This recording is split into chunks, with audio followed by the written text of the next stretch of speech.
Eneo mingi ya dunia watu wanatumia water transport. Lazima tuanze kufikiria lengo hili ya kwa kwanza ports, ferries and harbors ni kitu devolved, yani mambo ya ferry ni kitu ambacho kwamba kimeweza kuletwa katika serikali ya county. Jambo la ziada tunaweza kufanya ni kuangalia, je, katika maeneo kama haya ya Shanzu, maeneo ya Mshomoroni, maeneo mengine ya Jomvu, Changamwe, tunaweza kupata sehemu ambao kutakuwa na kama ramp, watu waweze kufika pale, hususan abiria wa miguu kuanzia kwanza. Ya kwa mtu itakuwa ni rahisi zaidi. Akiwa mtu anataka kwenda Changamwe sasa hivi mpaka atoke Changamwe aingie mjini, kutoka mjini ikiwa anataka nia yake kwenda pande za Kisauni, apite tena bridge, na ni rahisi, watu wanaweza kutraverse. Ni mambo yanafanyika katika sehemu nyingi za dunia. Ukiweka ile infrastructure tayari, unaweka ramp ambapo kwamba inaweza kutumika, unaweka sehemu ambapo kwamba kuna public utilities, vyoo, security lighting, unaweka maduka ambapo kwamba watu watakuwa na mambo kama haya, na all it takes kisha niweka hazina, kama vile umeweka stage na mwenye bodaboda, mwenye tuktuk, kila mmoja anafanya biashara yake vile inavyohitajika. Asante sana. Moja kwa moja kwa mdahalo wetu siku ya leo. Karibu katika ukumbi wa vuguvugu la Okoa Mombasa.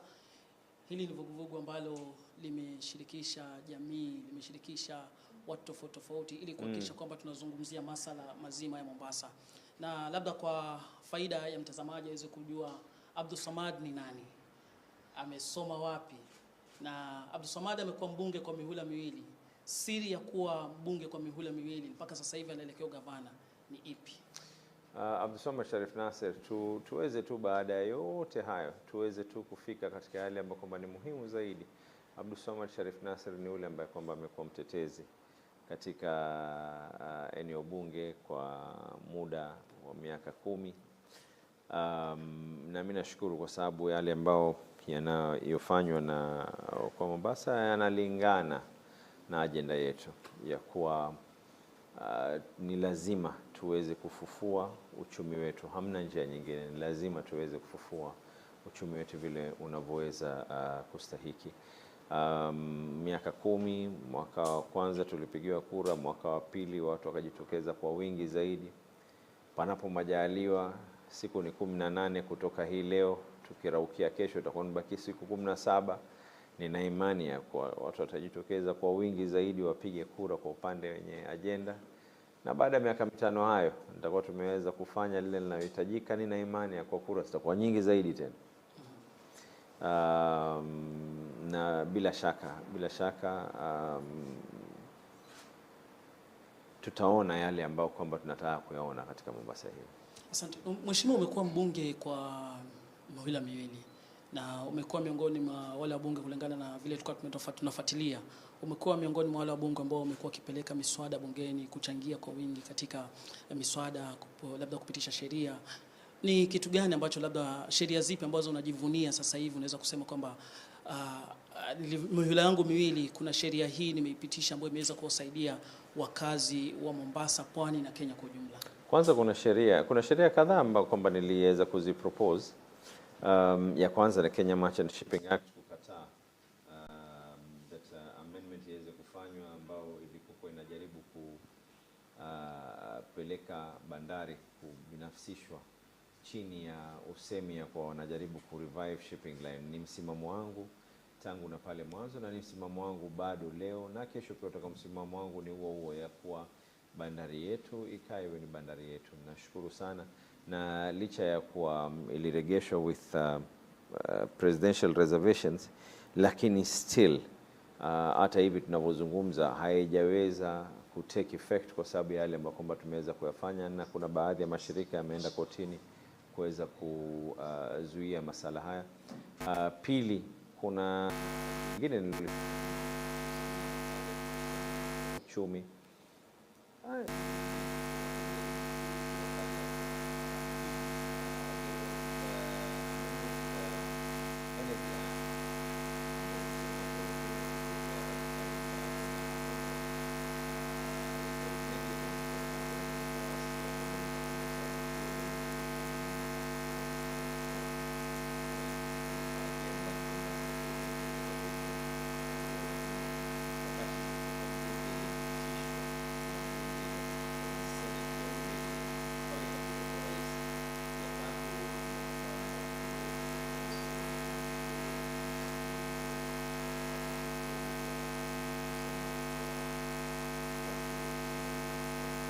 si lazima waende katika zile quarantine centers which were being considered mambo ya kini. Kuliko kuna mambo opening up of the economy, motions regarding mambo ya kazi mitaani. Unaona vijana wanafanya kazi katika mitaa, lakini kuna watu ambao kwamba waliwasukuma yale mambo katika bunge. And kuna mambo mingi, lakini a huge percentage, asilimia kubwa ya wakati wangu pia vile vile ilikuwa ni kupigania uchumi wa Mombasa kulingana na athari ya haya mambo ya SGR na haya mambo ya port kupeleka hizi directives vile zilivyo. Na nashukuru Mwenyezi Mungu, I think ilikuwa ni siku moja kabla ya mwisho wa mimi kuwa mbunge nilimaliza ripoti yangu, and I think if including organizations kama nyinyi right now, because imepitishwa na bunge lote, my recommendations ni jambo ambalo mnaweza kulifuata, and you can have a legal basis to actually assist in following up, kwa sababu ni kitu ambacho kwamba nilihakikisha bunge zima limeweza kuidhinisha na kuipitisha. It's been a very very long journey. Kuna watu wengi, na tukiwa tunaendelea nitakuonesha makaratasi contracts walioweza kusign hawa mabwana, nani alosign hizi karatasi, hatma yao kisheria ni ipi, na sababu gani Mombasa ipo pale ilipo, kwa sababu ya greed, tamaa kwa lugha ya Kiswahili ya watu wachache. Na mtazamaji, nafasi ni yako pia kuweza, endapo utakuwa na swali, endapo utakuwa na maoni, unaweza kumuuliza Mheshimiwa Abdulswamad Sharif Nassir moja kwa moja. Siku ya leo tuko naye hapa, mbunge wa Mvita kwa mihula miwili. Ameweza kuelezea yale ambayo alifanya akiwa mbunge na anaendelea kutekeleza, na kwa sasa hivi ameamua kwamba ubunge auweke kando. Sasa hivi amesema kwamba anataka kusonga katika ngazi nyingine. Sijui itakuwa ngazi bora ama angeona bora asalie katika ile ngazi ile, lakini atatueleza kwa nini kutoka katika ubunge wa Mvita kuelekea mpaka kule anakoelekea. Mheshimiwa, miaka 10 umeamua sasa hivi naelekea pale juu. No. Nataka ugavana. No. Mbona ugavana? Hata nilipokuwa nataka kusimama ubunge pia kuna wengine waliniuliza hivi kwa nini nataka kusimama ubunge, lakini nikasimama ubunge, and I proved to be a very very, nashukuru Mwenyezi Mungu. I've been ranked by national bodies, local bodies as performing projects ambazo kwamba tuliweza kuzileta hapa, ikiwemo ni kama program ya skills mitaani is now a program ambayo kwamba national government picked it up ya kwa inaweza kufaa. We equally, in fact even the UN has recognized that these are the kind of programs that zinafaa kuweko. So ni mambo mingi tuliweza kuyafanya, but I think pia katika maisha ni lazima useme ya kwa sasa ni wakati wa mwingine kuweza kuingia, na mimi niingie katika mrengo mwingine, sio? Wengi, kuna baadhi ya watu, sio wengi lakini kuna baadhi ya watu wanasema kwamba nafasi hii Mheshimiwa Abdulswamad Sharif Nassir si nafasi ambayo anafanya kutoka kwa moyo wake, ni nafasi ambayo anasukumwa, simama pale. Idadi zote zinazoonesha sasa hivi ni kwa asilimia kubwa sana watu wa Mombasa. Lakini wakati mmoja ninakaa na marehemu mzee wangu akaniambia kwa usifanye wasiwasi pale unapotajwa na kuzungumzwa hivi na vile. Fanya wasiwasi ikiwa hakuna anayekutaja. Muhimu zaidi is that the silent majority is with us, wako pamoja na sisi. Look, tatizo kuu la watu wetu, na sitobadili maadili yangu na mwenendo wangu na msimamo wangu, ya kuwa afadhali muone results zangu kuliko kuona matusi yangu. Afadhali muone yale ambayo kwamba nayafanya kuliko musikie mambo ya kutusi kunini. Na najua ya kwa ndicho wa Kenya wanachokitaka hivi sasa hivi, especially ile ikiwa unakaribia katika kura, unataka kusikia huyu amemtusi huyu, amefanya hivi, amefanya hivi. Sote tunajua kuna tatizo. We all know kuna tatizo ya drainage. We all know kuna tatizo ya maji. We all know kuna tatizo ya kwa wafanyakazi wa county, mambo ya mishahara, mambo ya migomo ya madaktari. Yasaidia nini ikiwa mimi kazi yangu ni kutusi bila kutafuta suluhisho? We all knew there was a problem with the SGR. Imagine ingelikuwa mimi sikufanya ile kazi niliyoifanya, ikawa kazi yangu nimepigiwa kura kwenda katika bunge, nika sina tofauti ya bunge ambalo kwamba ni la kitaifa na bunge la mwananchi ambalo naliheshimu. Lakini sababu kuu ni kuwa kikatiba tumepatiwa uwezo wa kuweza kuifanya ile kazi, kutunga sheria, kuweza kuzungumza na kuleta majadiliano na kuweza kuleta suluhu kwa watu wako kwa jinsi inavyofaa. Na tatizo kuu, na hii ni wasia kwa kila ambaye kwamba anataka kusimama, tatizo kuu ni kwa hii kazi unapimwa na historia. Haitokuhukumu kwa ufidhuli, historia itakuhukumu kwa kazi uliyoifanya. Kama vile ulivyoniuliza sasa hivi, sheria gani na gani na gani, it takes a lot of effort. Ni kazi, unakaa, unasoma, unatafuta sheria hii na hii na hii. Today one of the best performing chair of PIC, openness. Hakuna mambo ya kuficha ati sijui hatutaki mtu fulani aweze we have done our part, exposed issues that are there. Leo mbunge wenu wa Mvita katika programs ambazo kwamba nimesave nchi mabilioni ya shilingi. Kwa hiyo mheshimiwa, ili swala la kwamba wewe ni project ya mheshimiwa Governor Ali Hassan Joho, lazima wale ambao kwamba ni wapinzani wetu, eventually lazima uwe na kitu ambacho kwamba utataka kuzungumza. Sasa ikiwa huna agenda, huna nini, utasema nini? Project. Sawa, mimi ni project ya watu, tena watu wale ambao kwamba watakaonipigia kura, na mimi nitawakaribisha kwa unyenyekevu siku ya kuapishwa hawa ndugu zetu tulioshindana nao, waone ile project ni project ya watu gani. Na kama kweli nia yao na madhumuni yao ni kuweza kusaidia Mombasa, nitawaalika ikiwa katiba inanikubali kuweza kuajiri, kuweza kuwapatia nafasi, tuweze kufanya kazi pamoja. Hapa hatuna ushindani mwingine. Unajua sasa mtu anainuka na kuambia kwa ni project, kisa na sababu nini? Sitoshika mikrofoni kuanza kutusi, and I'll refuse. I will not stoop low. Iwe kazi yangu mimi ni kutusi watu. I was raised better. Mimi nimelelewa na maadili, nimelelewa na malezi. Malezi yangu ni kwa huinuki tu asubuhi uanze tu kuamua ya kwa wewe unamtusi huyu. Kuna watu ambao kama ni watoto wa watu wanakaa na kutizama wewe, wanakuangalia, kisha yale maneno yote pale wakitoka pale, for what? Mheshimiwa, labda tuzungumzie swala la kaunti ya Mombasa.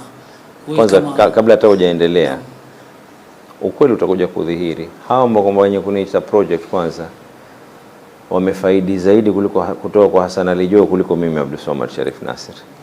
Unajua tatizo pia wanahabari, unajua mimi spendi ile tunaita smear campaign na mambo ya propaganda, lakini tafuteni utafiti wenu. Hao wenye kuniita mimi ni watu waliofanya mabiashara na Hassan Ali Joho, watu ambao kwamba walikuwa, mimi zaidi ni mtu ambaye kwamba tunapeana mkono, ni marafiki, ni udugu, tunakula chakula pamoja. Sijafanya contract hata moja katika county government of Mombasa, sina lolote. Mwenyezi Mungu amenijalia nyumba ninaoishi ni ya kukodi, gari ninazopeleka ni saloon. Nashukuru Mwenyezi Mungu. Ukikaa na uadilifu ndugu yangu utayaona yale mazuri atakayokuwa. Nakaa nyumba ya kukodi na mamangu anakaa nyumba ya kukodi. Sisemi kununua yako ama la, kwa sababu my priority right now has not been to build a house or to buy a house. Priority yangu has been to serve the people. Mimi nimepatiwa fedha nikiingia bunge, nikaambiwa chukua hizi fedha ukanunue gari. Wabunge wote walipewa pesa, usisikie. Pesa yangu mimi nilichukua nikaitia katika wakfu wa Sharif Nasir, na nikaweza kutoa bursaries open katika Holy Star of the Sea Na nashukuru Mungu I did that, because first of all, lao ningeamua kununua gari by now, miaka iliyopita gari lingelikuwa liko juu ya matairi. Leo kuna watu ni madaktari, kuna watu ni maengineer, kuna watu wanasaidia watu kwa sababu ile fedha. You invest in the right things. Mheshimiwa, mbali na kuwa wewe ni mkazi wa Mombasa, wewe pia ni mbunge wa Mombasa. Je, unahisi kwamba Mombasa kuna tatizo, katika kaunti ya Mombasa kuna tatizo? There is, of course kuna shida. Utakata vipi wewe kwa kuna shida? Wewe ukae Mombasa. Naishi Mombasa. Sasa shida gani labda kiupande wewe kama kwanza zaidi shida kuu iliyoko katika Mombasa ni uchumi wetu. Forget about anything else. Hali sasa hivi za mifuko za watu ni taabani. So the question is, do I use my head? Yani mimi nikae nipige bongo langu, nipige mahesabu zangu. Mimi nina njia mbili. Masaa yaliyoko katika siku moja ni masaa 24. Katika masaa 24 mimi Abdul Swamad Sharif Nasir niliyezaliwa, tena Mwenyezi Mungu amenijalia na hii akili yangu nilionayo, masaa 24 nikae na watu ambao watakuwa kwenye kunielezea njia ya kuweza kuipeleka Mombasa ki-economy, kiuchumi ni hivi na hivi, document hii tuifanye hivi na hivi na hivi. Ama nikae na watu ambao kwamba tutaanza kuzungumza ya kwa tusutane vipi, tuzungumze na kama lugha za leso zile misemo ya kanga, tusokuwa na mipango. Tushamaliza yote, tushafurahisha kibaraza, watu wamepiga makofi, tumetengeza WhatsApp video vinaanza kusambaa ya kwa huyu kweli ndo mwenye kunini. Baada ya pale, nimekusaidia vipi matatizo ya maji, nimekusaidia vipi matatizo ya takataka, nimeuinua vipi uchumi wa hii Mombasa. Let us stay focused. Let us stay focused. Other people, it is very easy, very easy. Na unajua, this is normal by the way. It is normal. Binadamu lao ingelikuwa hawana tabia ya kusahau, akina mama zetu baada ya kuzaa mtoto mmoja angekataa kuzaa mtoto mwingine. It's normal for human beings to be able to forget. Ingelikuwa tuna tabia ya kusahau na tabia ya kufanya makosa, vile penseli pia zingelikuwa hazina raba nyuma. It is normal for people to be able to forget. But the difference between where leadership comes in and wale ambao kwamba ni hecklers is, do you stand against the tide ama do you just flow with the tide? Unaenda tu wewe, unaenda tu. Stay firm in what you believe in. I believe that there's a problem. Yes, there's a problem. I believe that there's a problem right now na mambo ya mishahara. What is the first thing that I did? Mimi tayari nishaanza kuzungumza na mashirika ambayo kwamba ni ya kifedha. Situtaka kutaja majina kwa sababu it's still early. Sheria na katiba hainiruhusu mimi kuweka ile sahihi. Lakini tayari naanza kuambia ya kwa panapo majaliwa nikiapishwa katika siku zangu 100 za kwanza, tunataka kuweka mkataba ya kwa pesa zikitoka katika exchequer zinaingia katika account yenu, lakini ikiwa zimechelewa, immediately pay the salaries, let that money from exchequer iwe ni guarantee. So that is one headache off. Tayari I've already said ya kwa first things that we need to do in the county government, wale ambao kwamba walikuwa wamezoea kidogo kupora hapa na pala, we have to seal those loopholes. Sealing those loopholes, kwa experience yangu ya kuwa mwenyekiti wa PIC kwa miaka 5, I can guarantee you tunaweza kusave this country 20 to 30% minimum here, and it could even be more that we can be able to save. I've already seen, tukizunguka hapa tunaangalia ya kwa watu, mtu unamwambia alipe bei katika ile duka. What is happening is very simple. Kwanza, kwa sababu uchumi ni mbaya, halipi. People cannot be able to pay those licenses. Sasa instead of making the net wider and thinner so that everyone feels part and parcel, aseme kwa mimi nataka kulipa, tukiweka zile bei ya leseni zikiwa ni juu, hiyo kazi yangu tu ni kuinuka na kusema kwa kila siku unatusi. Hujafanya hata calculation wewe kuangalia biashara zilizoko Mombasa ni ngapi. Je, tukiweza kupunguza tutaweza kusustain, tutaweza kufanya vipi? You don't even know what is the latest control of budget figures ni ngapi ambazo kwamba Mombasa inadai pending bills. Nikiingia mimi, of course there's a problem. Watu wanafanya biashara sasa hivi hawalipwi. Whether there's a problem or not, of course there's a problem. Kwa hiyo labda kwa wale wapiga kura na wakazi wa Mombasa unawaambiaje, kwa sababu ndio umekiri kuna matatizo yapo ambayo umesema kwamba sasa hivi unafuatilia. Kuna haya mengine ambayo yanakuwa mazito zaidi, kwa sababu sijui kama mheshimiwa ushaipata nafasi ya kuweza kutembea sehemu kama zile za Changamwe. Nimezunguka kwenye magodowns. Haya miguu yangu sijui kamera itapiga, lakini nimevaa kikoi leo. Haya miguu yangu haya yamekanyaga sehemu yote ya Mombasa hii. Zile sehemu ukitembea kama manifesto yetu na agenda yetu has not been based on me daydreaming, has been based on the needs of the people. Tukiwa tunazungumza habari what our agenda is focused na watu. Ndio maana tukasema kwa huu ni mwanzo mpya, sauti ya watu. Mwanzo mpya, sauti ya watu. Mfumo wa serikali utakaoweza kuingia baada tukishaweza kuapishwa panapo majaliwa utakuwa ni mfumo wa serikali tofauti. Tunataka kupeleka ugatuzi ndani ya mishipa ya watu wa Mombasa. Sasa hivi ugatuzi vile unavyoniambia kwa kuna matatizo katika maeneo mengine kama huko ulipotaja Changamwe na kwingine kote ulikokutaja. Tatizo kuu, tuna ugatuzi umetoka kutoka Nairobi. Ulipotoka Nairobi ulifika Mombasa. Hautaki ufie Mombasa. Sasa hivi kuna ward administrator. Haiwezekani ward administrator mmoja ana serve population ya watu 60,000 na ikiwa registered voters walioko katika ward ya Mikindani for argument sake ni karibu 30,000. Unaenda ward nyingine Likoni ward, Timbani ward, these figures are very very high. Kisha una expect ward administrator ule mmoja ataweza vipi kuserve watu wale? What we are now going to do is tutaweka village administrators. You go down chini paka pali watu walipo. And then even after that as well, lazima tuugawanye huu mji into boroughs for administrative purposes. Watu walikoni si lazima mtu avuke feri kwenda kutafuta kupatiwa huduma kutoka kwa upande wa feri. Kisha mimi nitakupatia mfano mdogo. Na wewe angalia, mtu kazi yake ni kuuza samaki wa kukaanga. Kisha unamwambia aende kadunge sindano. Hiyo sindano yenyewe inabidi kwanza ilipie. Akishaweza kuilipia haipati hapa, anaipata mjini. Aende pale mjini, aende kadunge sindano. Akitoka kudunga sindano anaambia sijui kuna na charges gani na gani na gani. Akiregea kule siku nzima imeenda.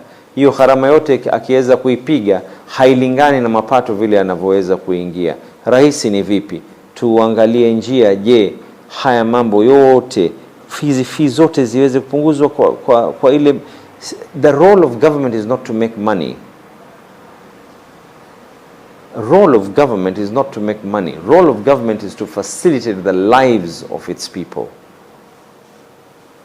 So mtu akiambiwa kwa wewe unadunga sindano, it should be at things of bare minimum. So these are the things that we have, katika plan zetu. Kuwe na inspectorate katika maeneo yale, watu walioko Changamwe na Jomvu. Si lazima mtu avuke kutaka kupata services. Mambo ya ukusanyaji wa taka and all these things yakae katika maeneo yale. We have city managers ambao kwamba kuna na ward administrators, kuna na village administrators wataka kuweko. People who can be able to do things that yanavyotakana. Mombasa, mheshimiwa, imekuwa wengi wameipatia ile taswira kwamba ni county ambayo inategemea utalii. Ni county ambayo inategemea maji ya mabahari, ukipenda port. Hali halisi sasa hivi Mombasa. Actually, kwa hesabu za Kenya National Bureau of Statistics, 27% ya mapato ya Mombasa, 27% of our income as a county, mapato yanayotoka 27% yanatoka kutoka kwa kazi hizi ambazo kwamba zinalingana na bandari. Ndio maana ukaniona ya kwa nilipokuwa nikikauka koo katika bunge, nikipigwa matia gas, nikifanya yote haya si kwa sababu nyingine. Mpaka ile siku ya mwisho mimi nakwambia tena, na kabla hiki kipindi hatujamaliza nitawakabidhi stakabadhi. Mimi mbele ya binadamu, mbele ya Mwenyezi Mungu nimefanya jukumu langu. When civil society also has to take its role, kwa sababu mimi whatever I have done is now law. Ishaidhinishwa na bunge zima, na nitawapatia na makaratasi muweze kujua nani alofanya makosa haya. Kando, wacheni kusikia hizi propaganda tunazozisikia kila siku, tarumbeta zinazopigwa na baadhi ya ndugu zangu. Baada tarehe 9 hii kura zikishamalizika, hizo tarumbeta zote zitaanza kutulia. Baada ya utulivu tutaanza kujua sasa ngano iko wapi, uchafu uko wapi, tujue mapato ya kisawasawa yanatoka wapi. 27% ya uchumi wetu kutoa kwa mambo ya transport, mambo ya clearing and forwarding, mambo ya warehousing, 27%. The SGR directive killed 27% of our economy outright. Bahari yetu ambao kwamba watu wanazungumza habari ya utalii, we only earn 4%. Mombasa's income, 4% only comes from tourism. 9% comes from purposes ya construction. Na ndio sababu ya kwa we now have to open up hizi construction businesses, watu waendelee kujenga. 9% of our economy inatoka kutoka kwa kazi hizi. Another 9% inatoka kutoka kwa kazi ambazo kwamba ni za mambo ya wholesaling. Why? Kwa sababu where Mombasa is located, inakuwa ni rahisi zaidi kuweza kudistribute mali kila pahali. This is how the economy of Mombasa was built. Mombasa haikuzaliwa ya kuwa ni pahali ambapo kwamba watu walikuwa wanakuja hapa kazi yao ni kujivinjari na bahari. Sivyo Mombasa ilivyozaliwa. Mombasa ilizaliwa kama kitovu cha biashara pale tulipo. Ukiangalia kijiografia pia pale tulipo sisi inakubali nyingine katika dunia hii. Ukienda mji wa Houston, kuna the second busiest port in the west coast of America. It belongs to the city council there. The largest, in fact, inajulikana kwa the home to easy cruise terminals, the port of Miami. It belongs to the city of Miami, Japan, Netherlands. Kwa nini sisi Mombasa? And then by the way, we're not saying it is just about Mombasa alone. Kando na Mombasa, kuna ndugu zetu ambao kwamba wako Lamu, kuna bandari pale. Lazima people have to feel proud of what it is that they own. Yeye nielezee, kando na land rates ambazo kwamba KPO wanalipa, what else are they bringing in onto the table of the economy of Mombasa? The issue of employment, yes. Hata hiyo pia ni mimi Abdulswamad Sharif Nasir niliowatetea wafanyakazi wa KPA mambo yao ya collective bargaining agreement that had to be done. But other than that, what is it? What are they bringing into the basket of Mombasa? Mheshimiwa, labda tuizungumzie hii bandari. Wewe mbunge wa Mvita, bandari, utendaji kazi wa bandari wa Mombasa, uko Mombasa ama haupo Mombasa? As it stands right now, hatuwezi kukubali ya kuwa uko fully in Mombasa. Hatuwezi kukubali. Lakini mimi nitakuambia kitu kimoja nikimalizia ile point yangu nikizungumza pale mbele. Ukitaka kujua ya kuwa tuko katika system ambapo kwamba kidogo tunaweza kucheka. Unajua tukitoka tomato zikiwa zinatoka Kirinyaga, ikiwa unatoa viazi kutoka up country, mboga, hii chakula ile watu wanaokula. Unajua inalipiwa cess. Tukileta magari ya Smith haya yakipita kutoka huku, ni cess wanalipa. Kila pahali there is a cess being paid. Yaani tuko radhi tukubali cess iweze kuchajiwa kwa mzigo wa hapa Kenya, lakini mzigo uliotoka kutoka ng'ambo kote kule, hii Mombasa tutumie tu, barabara zinatumika, nana naelipa. All this wear and tear, yote lazima tunini. Sasa nataka turegee nyuma kuhusiana na hii mambo ya bandari. Na it's important watu waweze kunielewa. Mara ya kwanza palipoletwa directive hii, yule waziri anayehusika alitoa sababu ya kwa sababu ya COVID mawaziri wa zile nchi nyingine za hii ilianza mwanzo ilikuwa si local. Ilikuwa ni ya foreign cargo ya kwa lazima itumie SGR. Zile nchi zikakataa, zikasema hatuwezi kukubali kwa sababu ya amri kadha na kadha. Tukashinda ya kwanza. Alolipeleka hili jambo bunge ni huyu Abdulswamad Sharif Nasir, hamna hata mwingine. wengine ambao kwamba waliozungumza hata sio wale ambao kwamba wenye kuzungumza katika majukwaa hapa sasa hivi kujifanya watetezi na nini, walikuwa hawako. Baada hapo tena wakajaribu tena kuifanya, tukaishinda tena, nikapeleka motion haswa ambao kwamba iliweza kupitishwa na kuidhinishwa na bunge zima, bado wakakeuka. Ya mwisho sasa wakajaribu na wakatumia Kenya Revenue Authority kusema kwa kama pin yako ni ya Nairobi, hii si directive ya KPA wala si directive ya Kenya Railway, ni directive ya Kenya Revenue Authority ya kwa kama una mzigo wako ambao pin yako wewe ni ya Nairobi, basi clearing lazima ifanywe Nairobi. Automatically what happens, clearing and forwarding companies zote zinakufa hapa, kwa sababu asilimia ya mzigo wa Kenya unaokaa na ukakaa katika Mombasa peke yake ni only 9%. Mzigo unaokuwa imported for purposes of Kenya news unaokaa katika Mombasa ni 9% peke yake. So first of all umeua ile sekta nzima ya clearing and forwarding. Kisha sasa unaambia watu ku clear your goods you'll have to clear them in Nairobi, mtakwenda ICD ama mtakwenda katika zile depo nyingine zilioko kule, na zikiwa ziko kule tayari mzigo ushapelekwa kule. Now you're killing the warehouses hapa, kwa sababu multinationals ni rahisi zaidi mtu a clear mzigo wake kutoka hapa. Akisha clear mzigo wake kutoka hapa, then mzigo unakuwa separated, mtu anaamua anataka mwingine uende Malindi, mwingine uende Kilifi, mwingine uende wapi. Na nikaliuliza tena hilo bunge.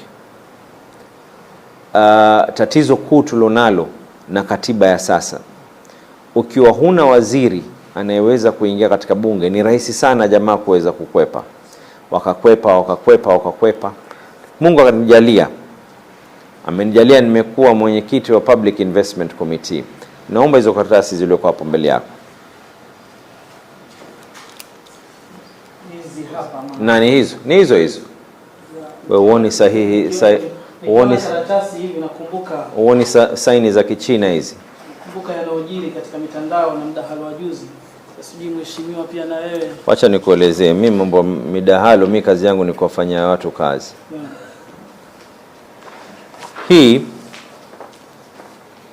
Huu ni mkataba ulioandikwa baina ya Kenya Railways na Kenya Ports Authority. Tuelewane. Mkataba huu ni kuwa mzigo wote unaoingia uweze kwenda katika ICD iliyoko kule. Sawa? Sasa kisha nataka uangalie tarehe hii mkataba uliandikwa tarehe 30 Septemba mwaka 2014. Sawa eh? For avoidance of doubt, kulikuwa hakuna handshake wakati huo. For avoidance of doubt, mkataba huu ukasainiwa na mkurugenzi wa Kenya Railway na mkurugenzi wa Kenya Ports Authority. Tumeelewana paka hapo? Lao kazi yangu ilikuwa ni kuzungumza tu kwenye madukwaa na kutukanana, haya mambo nisingeyatoa pale yanafofaa. Pili, huu ni mkataba wa pili sasa. Huu ni mkataba baina ya China Exim Bank, serikali ya Kenya, Kenya Railways na Kenya Ports Authority. KPA wameingizwa katika mkataba huu. Hii ni kuhusiana na deni la SGR, ya kuwa lazima Kenya Ports Authority walete mzigo wa kiwango fulani. Failure for them kuleta ule mzigo wa kiwango kile, then majukumu ya kulipa hili deni haliendi kwa Kenya Railway peke yake, laenda kwa Kenya Railway na Kenya Ports Authority pia. Hii tena nataka tuweze kuelewana. Hii signature hapa iliyowekwa, waziri aloiweka kwa niaba ya, manake assets zote za serikali zinakaa chini ya Treasury. Waziri wakati ule alikuwa ni Henry Rotich. Huyu assistant general manager wa hii kampuni ya Bank of China anaitwa Wang Zing something. Huyu ni MD wa Kenya Railway. Huyu ni Gishirindua, managing director wa Kenya Ports Authority. This contract did not pass kupitia mkono wa board ya Kenya Ports Authority. So first of all, this contract in itself is illegal. Tumeelewana? Haya. Kisha hii tarehe ya hii kitu kuweza kuwekwa ni tarehe 6 Novemba mwaka 2014. Ilipofika siku ya kulipa madeni, wakaja kugundua Kenya Railways loan walioweza kuichukua hawawezi kulipa haya madeni na kuioperate hii SGR, hawana mizigo. Ndio sababu wakaamua kutafuta kila mbinu kuweza kuhakikisha ya kuwa mizigo yatumike kwa SGR kwa lazima.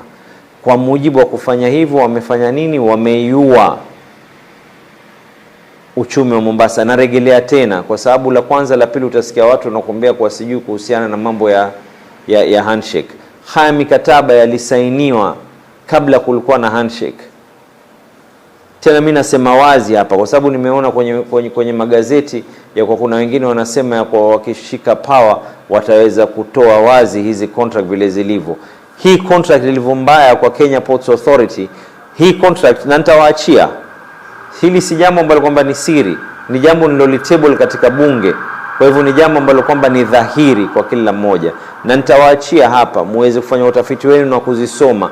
Hii contract inasema pia ya kwa Kenya Ports Authority hawana hata ruhusa kuuliza deni limbaki ngapi.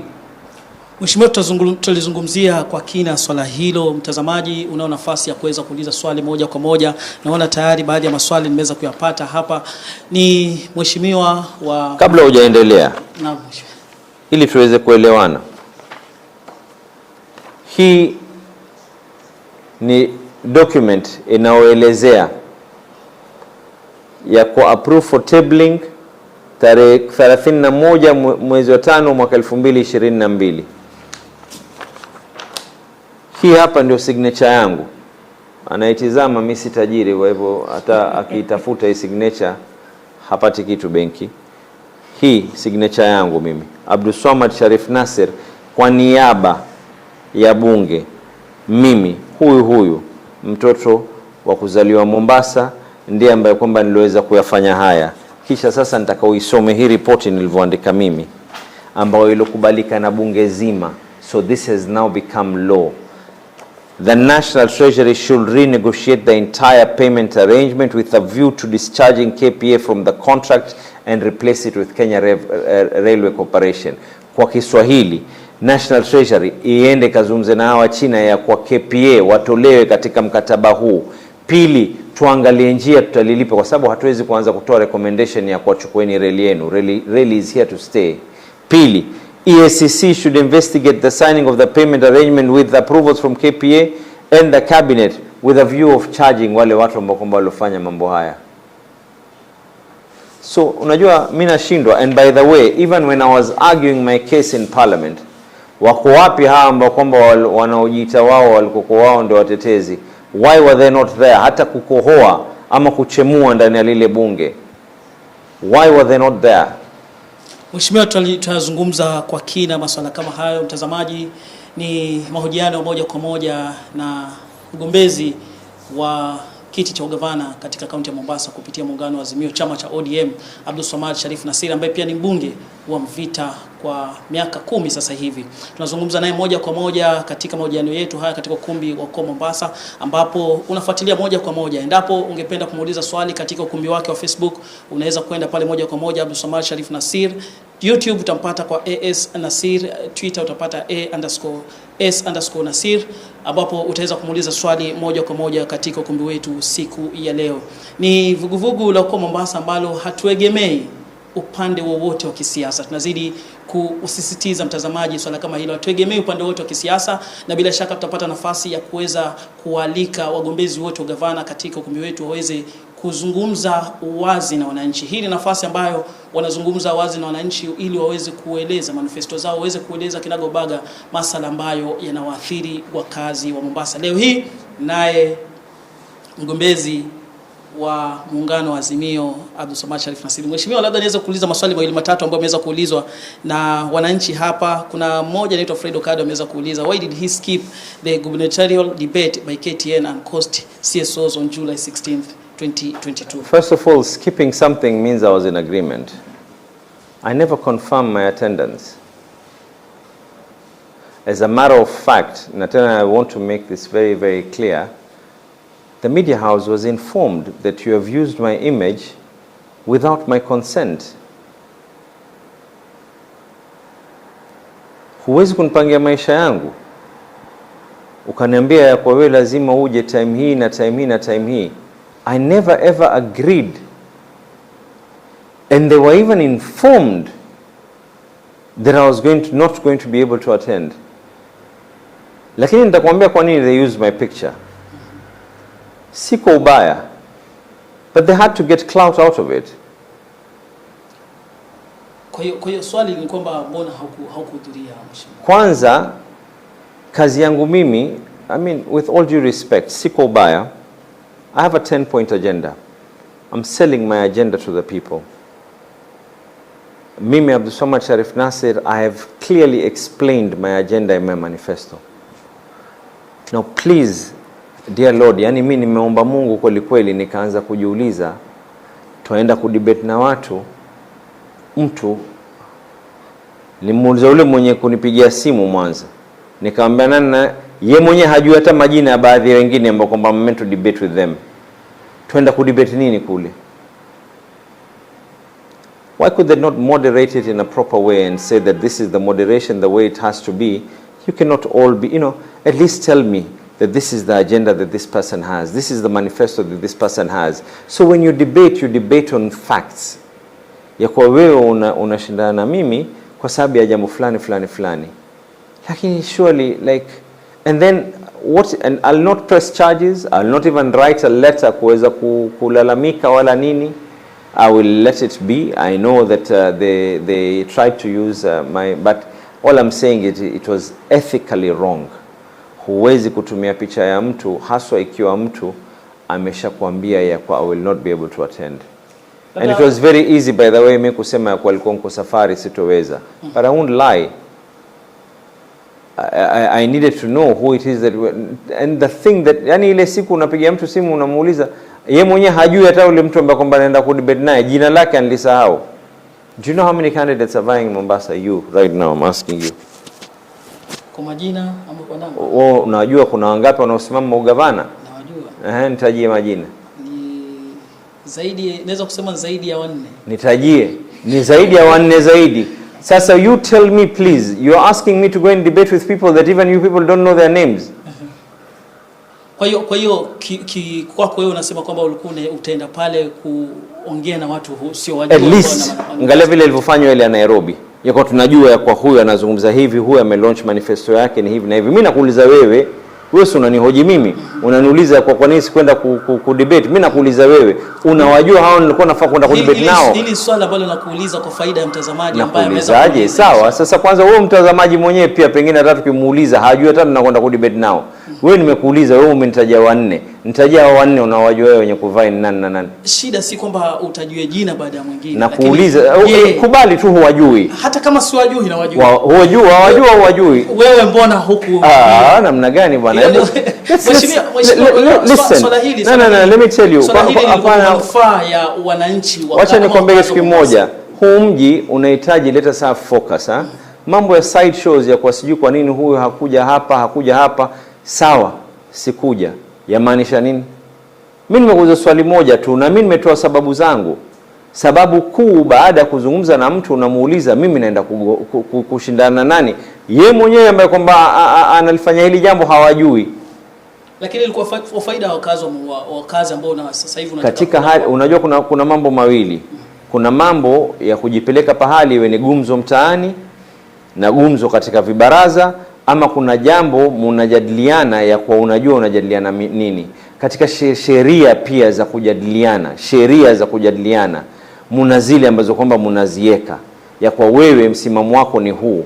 Mimi tayari nishatoa msimamo wangu mwezi nao uliopita ya kwa mimi ajenda yangu ya kwanza ni uchumi wa Mombasa. Ajenda yangu ya pili ni kuhusiana na jambo fulani. Jinsi nitakavyoweza kufufua mambo ya afya katika Mombasa. Jinsi nitakavyoweza kuhakikisha ya kwa hawa dada zetu ambao kwamba ni single mothers, what it is that I intend to do. Jinsi I intend to earn that money. Jinsi ya kuweza kupata zile pesa. Please tell me, other than matusi na kutukanana, ni kitu gani ambao kwamba what am I debating with people? Mimi nimeanza hii interview nikikwambia kitu kimoja, I was raised better. I will not go anywhere and lower my caliber ya kwa my friend, mimi nitakuwa gavana wa jiji la Mombasa, lazima niweke hadhi yenu.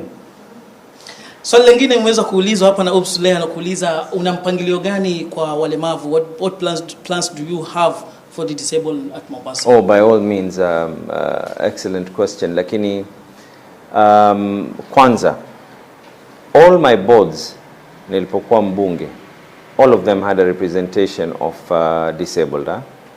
All of them. In fact, we were not only just gender sensitive, but we were also more of women empowerment. A majority of our boards also had more women than men. Yani kuna wanawake zaidi. Kuna a lot of programs ambao kwamba tumeweza kuzifanya and ikabidi tuweze kuzibadili kwa sababu they were not disabled friendly. Tukaweza kuchange the whole design and the whole concept ili watu ambao kwamba who are disabled, schools for those who are disabled not only just get a preferential treatment or anything else, but we provide them, we actually engage them more for purposes of bursaries and all. So one thing is for sure, people who are living with disability, I've been a patron, mini patron mashirika kadhaa ambao kwamba ni disabled. I think I'm the only person who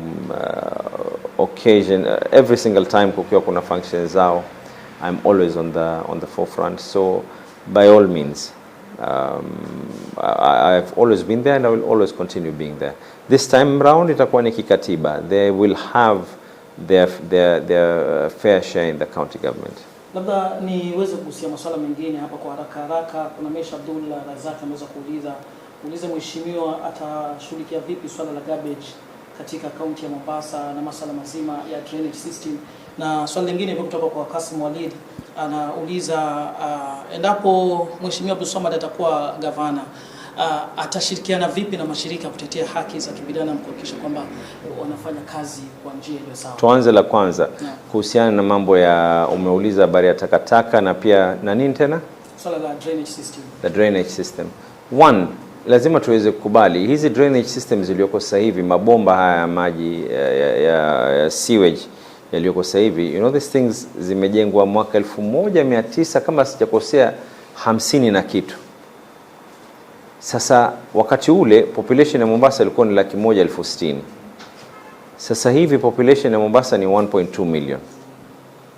So you're expecting ya kuwa ile iweze drainage system iweze kufanya kazi.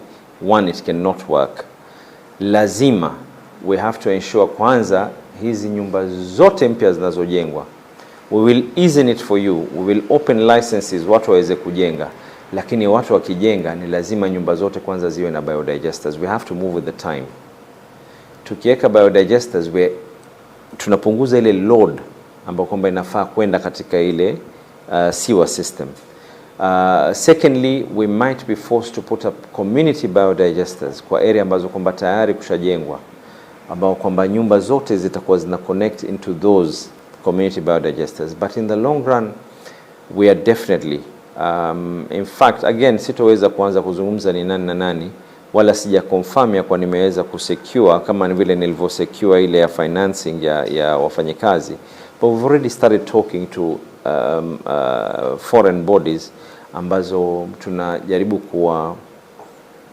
kuzungumza nao ya kwa ni lazima. This is not going to be a small investment ya kubadilisha, if I'm not mistaken, ya kubadilisha drainage system Mombasa, you're looking at probably a couple of billion kadhaa. Hiyo ni percentage fulani ya Mombasa nzima. Ukitoa mshahara na useme kwa ile pesa zilizoingia baada ya mshahara na useme kwa development unafanya peke yake ni drainage peke yake, hufanyi jambo lolote jingine, bado hasitotosha. So lazima upate foreign entities ambazo kwamba wataweza kusaidia. But for now, all new properties ambazo kwamba zitakuwa zinaanza kuingia lazima. And then the next question ameuliza ni kuhusiana ushirikiano kati ya wewe. I think ile ilikuwa la mwisho. Kuna jingine. Ushirikiano wangu, I don't think there's been anyone who has worked well with NGOs na community based organizations like myself. Nimefanya kazi na karibu wote, and I've worked with them very very well, extremely well. Nilipokuwa napeleka sheria zile za mambo ya utumizi wa madawa ya kulevya. Unajua nilikwambia kwa mimi nilifanya mambo mingi mpaka mengine mmeyasahau. Hata hii ya utumizi wa madawa ya kulevya pia nilishirikiana na mashirika ambayo kwamba si ya kiserikali tuweze kufanya jambo hili. So you can be rest assured. And then I think one of the issues ambazo kwamba ziko katika manifesto yetu na agenda yetu is simple: good governance. In the spirit of good governance, kwanza lazima tuwe na public participation. We might not agree, but I will have to inform you. I will have to listen to your views as well. Lazima nisikize na wewe mwenyewe utaniambia kitu gani. So public participation is going to be extremely vital in what it is that we do on a day to day. Labda mheshimiwa, kuna hili swala ambalo umezungumzia, swala la walemavu, na sasa hivi kuna hili swala la mwanamke. Mwanamke amekuwa kiungo bora katika jamii. Labda wewe katika pangilio wako umempangia nini huyu mwanamke wa kujenga mwanamke? Ni kujenga mwanamke ni kujenga jamii nzima. Kwanza kama nilivyosema pale mbeleni, tuko na program ambayo kwamba ni jambo ambalo kwamba la kusikitisha, lakini tuko na hawa single mothers. Kwanza tuanze na hiyo. Mwanamke anakuwa ni single mother kwa sababu tatu: bwanake amefariki, bwana aliamua ya kuwa wameteta katika hali ya hasira na bwagia hasira mama na mtoto, na sababu ya tatu ni kwa sababu jamaa walitiliana story baada ya miezi 9, mteja hapatikani, mama anakaa analea mtoto peke yake. Na sisemi ya kwa tunaambia watu wazae nje ndoa, lakini ni lazima tuweze kukubali ya kwa kupata malaika katika dunia hii, yani umemzaa mtoto, isiwe ni sababu ya mwanamke kuwa na adhabu. So one of the programs that we're going to put into place is a second chance program, meaning ikiwa msichana anafaa kurejea shule, let that child go back to school. Ikiwa msichana anafaa kuweza kusoma any technical course, let us train that child, that woman. Kama ni mwanamke ambaye kwamba has been backed down na anafaa kufanya degree yake, awe ni daktari, awe ni wakili, awe ni chochote, tumsaidie. Secondly, we need to enhance free sanitary in schools. Lazima tuweze kupeleka hizi pedi za kuweza wanawake kujistiri wakiwa katika hali ya hedhi. Ni jambo la kusikitisha, lakini katika hii Mombasa kuna baadhi ya maeneo mengine unapata mtoto wa kike hawezi kwenda shule kwa sababu ya hali yake ya mwisho wa mwezi. Katika program nyingine ambayo kwamba tunataka kuiweka panapo majaliwa is we will have a revolving fund. And by the way, sio kwa ati nazungumza jambo ambalo kwamba nini, lakini this is a fact. Women are better paymasters than men. Yani mwanamke na hii ni through Youth Enterprise Fund, through all these other entities. Uwezo Fund sisi wenyewe ambao kwamba who are running the Uwezo Fund as MPs, you will realize ya kuwa kina mama wanalipa faster na wana hamu zaidi kuweza kusaidia wenzao kuliko sisi. So we are going to have a revolving fund ambao kwamba ukichukua shilingi 100 hatutaki ulipe kama fuliza ya kwa unalipa 110. Regesha ile 100 ili leo imekufaa wewe, kesho imfaa mwingine. Ile pesa itakuwa ina rotate. Tukianza kusema ya kwa every year unatoa grants, you will not be able to sustain it. Lazima iwe ni something sustainable, interest free, with a decent amount of grace period ya kwa ukichukua amana jisaidie na biashara zako and so forth. The other programs ambazo kwamba tunataka kuziweka ni hii program yetu ya skills mitaani. Nilipokuwa mjumbe, nashukuru Mwenyezi Mungu, we were able to train 11,000 people. 11,000 young people leo wanapata ajira kupitia mkono wao. Mheshimiwa, labda pengine hili swala la mwanamke, mfano ukiingia kwenye uongozi, yani ile nafasi yako ambayo utawapatia katika uongozi labda in terms of appointments? Pia pengine tuone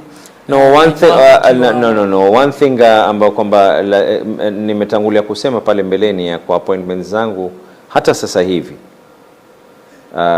committee yetu in charge of social matters, the majority of them are women, wale ambao kwamba wanaangalia zile fedha za serikali kuhusiana na mambo ikiwa zinatoka za mayatima na nini, ni akina mama who are actually in charge. My Uwezo Fund, the chair is a woman. My CDF fund manager is a woman. My office manager is a woman. Hatujajua hilo, lakini ndio ushajua kuliweka wazi mheshimiwa sasa hivi. Mheshimiwa, labda tuweze kupata nafasi ya kuweza kuangalia maswali, tuweze kupata nafasi ya kuangalia masuala mengine. Nadhani kuna maswali mengine hapo uliyouliza na pengine unikumbushe, pengine uniulizie moja itakuwa ni bora. Bila shaka kuna mengine ambayo yanaweza kuja na kuna mengine ambayo niko nayo hapa. Kuna yale ulikuwa umeuliza pale mbeleni. Yote umeagusia kwa sababu tulikuwa tumeulizia swala la drainage system na pia masala ya ushirikiano kati ya wewe na CSOs pamoja na walemavu. Okay. Tulizungumzia hili swala la bandari kwa ujumla. Azimio ambao ndio muungano wako ambao unatumia katika kutafuta nafasi ya uongozi kupitia chama cha ODM. Tumewasikia katika mikutano yao wakisema kwamba siku za mwanzo tu wakichukua uongozi utendakazi wa bandari ya Mombasa utarudi pwani. Wewe kama endapo utateuliwa kuwa gavana, utachagua takriban 7,000-8,000 wa Mombasa nzima. Alizungumza Wild Waters hapa. Tulizungumza maneno haya akiwa yuko Kasarani tulipokuwa tunampatia kijiti kwenda kuwania kuwa rais wa ODM chini ya Azimio, na siku hiyo ikawekwa paka video yangu mimi nilipokuwa nikizungumza mambo haya. Ameyataja mambo haya katika agenda zake every day. Kisha mimi si ni mbunge wa ODM. Hamna mbunge ambaye kwamba wako, lakini katika wabunge ambao kwamba hawakuyumba katika chama, si mimi mmoja wao. Si mimi mwenyekiti, nilikuwa wa public investment, bado mwenyekiti mpaka tarehe 9. Nimekuonesha stakabadhi sasa hivi ambazo kwamba niliweza kufichua shida zote hizi zilitoka wapi. Lao ingilikuwa nia yetu si kuhakikisha kwa haya mambo yangefanywa yafanyike, ningekuwa leo kweli hii document tumeifanya ikani sheria. Lakini mheshimiwa, swali ambalo mtazamaji na Mkenya ama Mpwani anajiuliza, anasema kwa nini mpaka mheshimiwa Raila awe rais? Kwa nini mbona haiwezi swali hili kufanyika kama nyinyi kuna wajumbe zaidi ya tukiangalia Pwani? Mimi nimekuelezea wazi. Let me tell you, unajua ni lazima muweze kukumbuka kitu kimoja. Kule bunge lao hawa wenzetu wangelikuwa pia wanakubaliana na mimi. Kule bunge pia kuna na upinzani. Msione kwenda kule bunge ni kwenda tu na kwanza ni kweli kuna chai ya saa 10, lakini kuna na upinzani. Katika mpinzani mkuu ambaye kwamba alopinga mimi niweze mswada wangu tena, Mungu aiweke internet. Siku hiyo alioipinga Rigathi Gachagua. Nataka mtu apinge leo. Na tutawatumia na nyinyi clip pia muweze kuinini. Rigathi Gachagua was on record of having said that he is opposing that motion. Rigathi Gachagua ni nani? Wamjua angalau Rigathi Gachagua, sio? Rigathi Gachagua is the deputy presidential candidate. Ruto akiwa yuko hapa anatuambia lugha nyingine. When went to Naivasha alizungumza kwa hii itawafaidi sijui nini. Surely. And then now you know now the worst part is mnatucompare sisi ambao tumekuwa katika mstari wa mbele kupigana, and then you're comparing us with people who are part of the problem. Mimi nimekuonyesha hizi stakabadhi 2014 zikisainiwa, sababu ya where we are in that mess where we are today. 2014 kulikuwa kuna handshake. Please explain to me, Raila Amolo Odinga at that time, sawa, tuzungumzeni kwa kuna handshake sasa hivi. At that time kulikuwa kuna hata handshake. Watu walikuwa tunapigwa matia gas. Huku tunakula matia gas, tukifika Jumatatu tunaenda kupigana bunge, jamaa wanapitisha mambo hivyo hivyo. Sasa wajua ukiniambia mimi ya kwa nini kwa nini mpaka aweze kuapishwa? My role as a member of parliament, ndio nikakwambia kwa even this constitution, unfortunately, kwa bahati mbaya, wakati BBI ikija, hawa ndugu zetu ndio walikuwa katika mstari wa mbele kwenda kuanza kupinga kwa BBI is about positions, BBI is about positions. And the truth of the matter is BBI, one of the things ilikuwa ilete ni kwa ni lazima mawaziri waweze kuingia katika lile bunge. Mimi nimewapatia mfano mdogo tu. Right now these are documents. This holds my signature.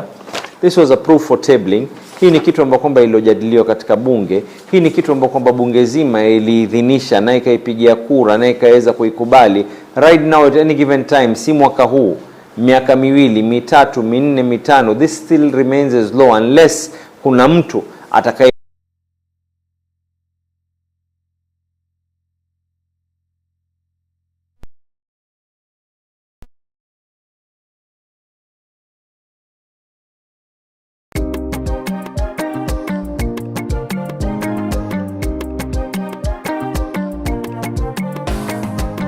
Mombasa tuliomba kiongozi, ikuwa ndoto sasa yuko mtetezi. Abdul Swamad atapandisha ngazi, vilio vya wanyonge wote watafutwa machozi. Kura yeye apite wapinzani. So we want to build the county attorney's office, strengthen it, and have a department of public litigation. In that particular department we will need a lot of people who will come, and I'm only giving you an example of one of the departments that will be involved, and all these will be rated based on your performance. So if you've been called on attachment, it's only fair that if you don't perform, we merit the one who performed, isn't it? So there'll be a performance based arrangement where if they're able to perform, we are going to assist you in opening opportunities by first taking you in, secondly exposing you to others that can be able to absorb you. And this is not just on the level of law. These are the different levels of departments that will be there within the county government. Kufanya sisi kwa sababu tumeidhinisha through a proper report, ikaweza kupita, ikaweza kukubalika, ikaweza kupigiwa kura na bunge zima, watu wakaweza kuidebate report yangu mpaka tukamalizika, ya kuwa lazima murenegotiate, lazima, kwa sababu haya mambo yote yanategemea ni masala ya kifedha. Sasa kuna implementing body. Implementing body ni serikali. When Raila Amolo Odinga akikwambia ya kwa once I become the implementing body, the executive, I will revert it, he will revert it. Kuliko kuniambia mtu ambaye kwamba he was part of the problem. Unajua mimi nimesoma katika gazeti William Samoei Ruto anasema ya kwa he will make public. How do you make public something you already know? Si tuambie sahihi. Labda mheshimiwa, sasa ukisema ya kwa nini tubebe misalaba ambayo kwamba si yetu? That is not my cross to be able to carry. Si msalaba. The reason why tunajipiga kifua mpaka tulipo hivi sasa hivi. Tena in fact Mungu amejalia mimi nimeenda katika bunge mpaka the last 2-3 days bunge kufungwa, bado mimi na push. Watu wanaenda mbio na makampeni huko Mombasa, mimi niko bunge na push kuhakikisha kwa hili jambo liweze kupita. Tuacheni lawama saa zote ya kusema ya kwa sijui hivi. At the end of the day this has to be implemented. So nyinyi sasa ni kuamua, watu ni wenyewe kuamua yule ambaye atakayeweza kuimplement hii reversal. Is it going to be yule aliyotia katika shida, ama yule ambaye kwamba amekubali na ashayazungumza na amesema na ameiweka wazi? Utakapokuwa gavana tutarajie utendaji kazi wa Mombasa kurudi baada ya muda gani, pengine kwa faida ya I think katika hali ya kuzungumza na Raila Amolo Odinga ni kwa these issues have to start being processed within the first 100 days. Katika siku 100 za kwanza. Ukifika pale Kongowea kuna bango kubwa pale, umeliona? There's a quote by Raila Amolo Odinga. Please, natamani mtu mmoja mwingine, sijui wao nataka watoe quote yao vile William Samoei Ruto alivyokuwa yuko kule Naivasha akisema ya kwa bandari ikija huko haina neno nini, na wao pia weke bango lao. And then you're asking me now we go and sijui mdahalo ama Maswali ni mengi mheshimiwa, maswali ni mengi ambayo yanafika. Hizi karatasi zote nadhani nitakupatia wewe ende nazo kasome moja baada ya nyingine, kwa sababu yote ni maswali ambayo yanaulizwa na wananchi na wakazi wa Mombasa ambao wanauliza moja kwa moja. Lakini labda katika mdahalo juzi huu uliofanyika juzi wa deputy president, kulizungumzia swala la tenda za viongozi wa serikali kupewa tenda za serikali. Swala kama hili mheshimiwa Abdul Swamad unalizungumziaje, na je liko sawa kuweza mtu ambaye anafanya kwenye serikali kuweza kupatiwa tenda za serikali? By the way, kitu kimoja ili tu angalau watu wa Mombasa wahisi ya kuwa mbunge wao lile jambo alilofanya. Mimi nimekuwa mwenyekiti wa Public Investment Committee kwa muda wa miaka 5. Hata siku moja mguu haukukanyaga katika ofisi ya managing director yoyote kwenda kuomba tenda, hata siku moja. Hata siku moja mguu wa Abdul Swamad Sharif Nasir haukukanyaga katika ofisi ya State Corporation yoyote, na ziko karibu 300, KPA, Kenya Rail, kina nani. Hata siku moja sikuenda kuomba tenda, hata siku moja mguu wangu haukukanyaga katika nini. Hakuna kampuni yote related to me in any way ya kwa jina la Abdul Swamad Sharif Nasir liko katika biashara fulani. And then secondly, I think laws are very clear in terms of conflict of interest. Masala kama hayo yako waziwazi. Mimi mwenyewe kama Abdul Swamad Sharif Nasir mara ya kwanza kukanyaga katika ofisi ya State Corporation nilikanyaga NHIF baada bunge kufungwa. Hakuna tena vikao wala nini. Nikaambia yule jamaa mkubwa wa NHIF, mimi nimekanyaga hapa, sikuja hapa kwa sababu ni biashara wala nini. Nilikwenda pale NHIF kwa sababu hakuna tena issue of conflict ya kwa chairman kuangalia audit za watu ndo amekuja katika ofisi. Pale liko bunge lishafungwa. The first time nimekanyaga katika State Corporation Office MD ni kwenda kuzungumza na yeye ya kuanikisha apishwa panapo majaliwa. Health cover ya wafanyikazi wa county immediately were revived, kisha to come up with a payment plan. Labda tukielekea ile time ile badala kwenda kwa ule MD ningelikuwa nakaa kwenye majukwaa kutukana na watu. Naona mwelekezi wa muda ananiambia muda wangu umekamilika hapa, lakini labda mwisho kabisa tulizungumzie hili swala la public participation. Umeligusia, lakini naomba mheshimiwa uliweze kuliweka kwa wazi, kwa sababu haya nadhani ndio masuala ambayo yamekuwa kiathiri pakubwa. Public participation is entrenched in the constitution. See, you know, there are some things, kuna mambo mengine sio ati kwa unafanya mtu favor. It is entrenched in the constitution. In the spirit of good governance, people have to be told what it is that is going to happen. Sasa mimi nitakwambia how it is. Usually a candidate anatoa agenda yake, manifesto yake. Akishinda, that manifesto is converted into a county development plan, CIDP, County Integrated Development Plan. Kisha ile is what is used as a basis kwenda katika county assembly na kuomba budget ya kwa tunataka fedha hivi na hivi na hivi ili hizi agenda zetu ziweze kukamilika. That is how government is run. But in the process of that, unawaita watu na uwaambia ya kwa mimi niliahidi kitu fulani, sasa nataka kulileta hili jambo hapa na hapa na hapa. Watu waweze kujua kitu gani ambacho kwamba kinafaa kuendelea. Asante sana mheshimiwa. I'm insisting again. Kuna public participation means I inform you. Maoni yako na maoni ya mengine yanaweza kuwa hayakufanana, lakini ni jukumu la serikali kuweza kumjulisha mtu tunafanya jambo fulani fulani fulani. Maoni yako hata kama huyataki ni lazima yasikizwe. Ndio fahari ya kuwa na demokrasia. Naweza nisikubaliane na wewe, lakini nitalinda haki yako kuzungumza yale ambayo kwamba unawataka kuyasema. Asante sana Mheshimiwa Abdul Swamad Sharif Nasir. Labda your parting shot kwa wananchi wakazi wa Mombasa, wa Kenya kwa ujumla, hususan tukiwa tunaelekea katika siku ya uchaguzi mheshimiwa. Siku zimebaki ni 18, tukiamkia kesho ni siku 17. Kauli yako kwa Kenya na mkazi wa Mombasa? Tukaeni na amani, tuacheni. Enyi wana Mombasa, nisikizeni kwa umakinifu. Na nataka nichukue dakika moja katika jambo hili. Kwa sababu binadamu tuna tabia ya kusahau, lazima tukumbushane. Somalia, nchi jirani, walipigana na nchi ikawa sivyo ilivyokuwa, si kwa sababu hata makabila, lakini matabaka katika kabila, clanism is what made people in Somalia fight. Na tunawatakia nchi yao endelee na amani. Nchi kama Rwanda watu walipigana kwa sababu ya tofauti za kikabila. Kwa muda wa masiku machache watu waliuana, ikawa sasa yote kwa sababu ya nini? Kauli za wanasiasa na kugawanya watu. India watu walikuja kuuana, ikawa ni vita kwa sababu ya dini tofauti. Hata kama si lolote, tukumbuke ya kwa hii Mombasa ni ya kila mtu, dini zote, rangi zote, kabila zote. Tukumbukeni ya kwa kuna na watoto ambao kwamba wanatuangalia sisi, na wale watoto tuwaachie huu mji uwe bora kuliko tulivyo sisi sasa hivi.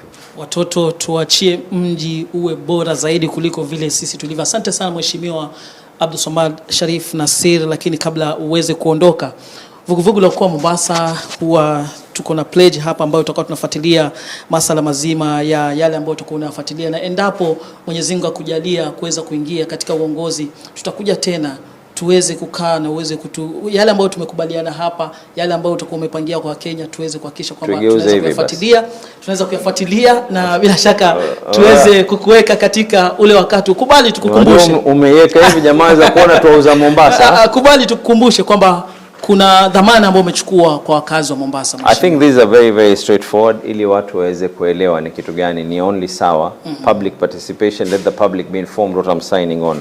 Kwanza ni prioritize inclusion of Mombasa, that means hii mambo ya SGR iweze kuondolewa ile directive. Pili, implement public participation. Haya ni maneno ambayo nimezungumza mimi sasa hivi ya kwa public iweze kuwa involved. Unajua watu wataona ulinipa leakage.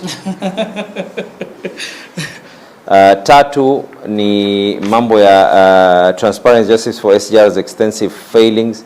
I think mimi mwenyewe kama Abdulswamad Sharif Nassir, kabla sija sign hii, niliweka saini yangu katika bunge, and you now have a legal basis to actually sue and seek justice. Na wale walo sign those documents, you now have a legal basis that parliament endorsed nani na nani anafaa kushtakiwa. So I hope that we will now be able to differentiate na lile fujo ambalo kwamba ndugu zangu wanaozungumza protect devolution, yani kuweza kuhifadhi ugatuzi. Mimi niko katika mstari wa mbele, na manifesto is very clear. Tunataka ugatuzi ufike katika mishipa ya wana Mombasa wote. Hatutaki ugatuzi umalizike hata Mombasa. Tunataka ugatuzi uingie chini na chini na chini. Na kwa hayo yote, hii ni signature yangu. Leo ni tarehe 21 mwezi wa 7.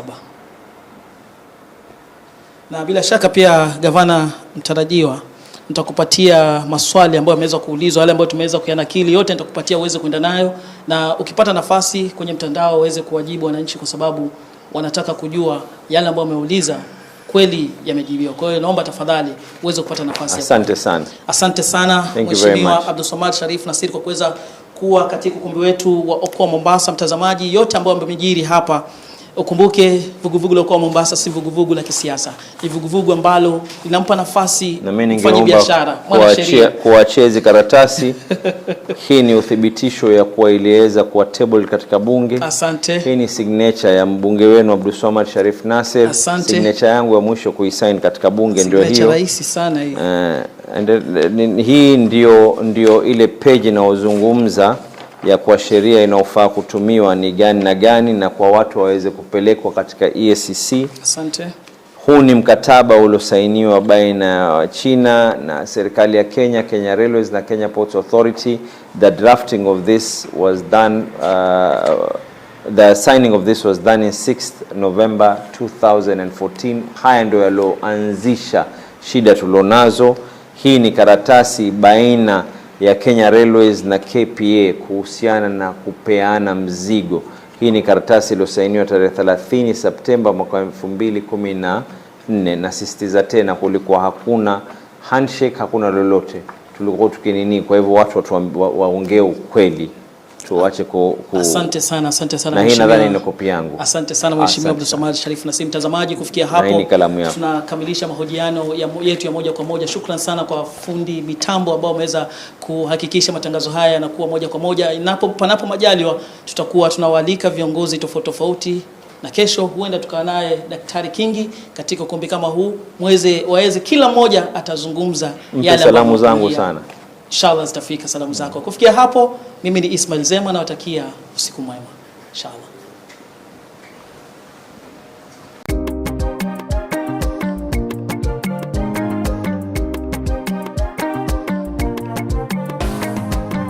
Mombasa tuliomba kiongozi, ilikuwa ndoto, sasa yuko mtetezi. Abdulswamad atapandisha ngazi, vilio vya wanyonge wote watafutwa machozi. Kura yeye apite.